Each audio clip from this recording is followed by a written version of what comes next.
अस्सलाम वालेकुम। मेरा नाम है मोहम्मद इम्तियाज़ आलम सिद्दीकी और आप देख रहे हैं MIAS चैनल। चलिए शुरू से शुरू करते हैं। मुनीरुद्दीन नाम के एक शख्स जो कोलकाता से बॉम्बे गए थे काम की तलाश में, और उनकी नौकरी बॉम्बे के फिल्मिस्तान में स्पॉट बॉय के तौर पे हुई।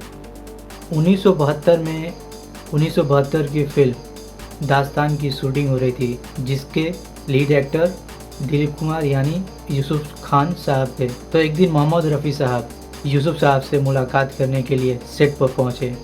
वहीं पर मोहम्मद रफ़ी साहब की मुलाकात मुनीर जी से पहली बार हुई, और उसके बाद मोहम्मद रफ़ी साहब की मुलाकात मुनीर जी से होती रही। और जब भी मोहम्मद रफ़ी साहब की मुलाकात मुनीर जी से होती थी तो वो बहुत ही प्यार से मिलते थे और मुनीर जी की पीठ भी थपथपाते थे। कई साल बाद मुनीर जी बॉम्बे से कोलकाता आ गए, और कोलकाता में आके उन्होंने एक पान की दुकान खोली। कई साल गुजर गए। 7 साल बाद मोहम्मद रफ़ी साहब कोलकाता आए। कोलकाता में एक शो के लिए आए थे, तो मोहम्मद रफ़ी साहब ने ऑर्गेनाइज़र से कहा कि मुनीर जी को तलाश करने के लिए। जब मुनीर जी का पता चल गया तो मोहम्मद रफ़ी साहब उनकी दुकान पे उनसे मुलाकात करने के लिए पहुंच गए। मोहम्मद रफ़ी साहब को देख के मुनीर साहब बहुत ही खुश हुए और उन्होंने एक स्पेशल पान बना के उनको दिया, और मोहम्मद रफ़ी साहब ने उसे खाया भी। और मोहम्मद रफ़ी साहब की ये मुलाकात मुनीर जी से यादगार थी।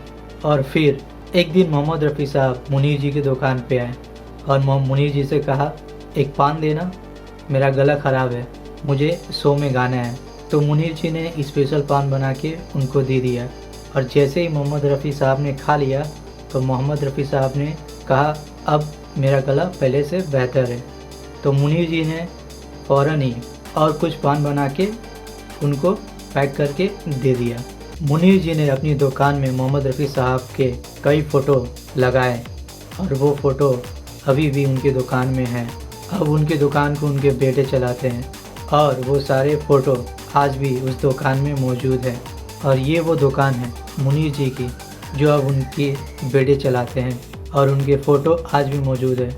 इनकी एक तरफ मुनीर जी का फ़ोटो है, उसके बाद यूसुफ साहब का फ़ोटो है, उसके बाद मोहम्मद रफ़ी साहब का फ़ोटो है, और बीच में देखिए इनके कितना सारे फ़ोटो उन्होंने मोहम्मद रफ़ी साहब के फ़ोटो उन्होंने अपनी दुकान में लगा के रखे हैं, जो कि अभी भी मौजूद है।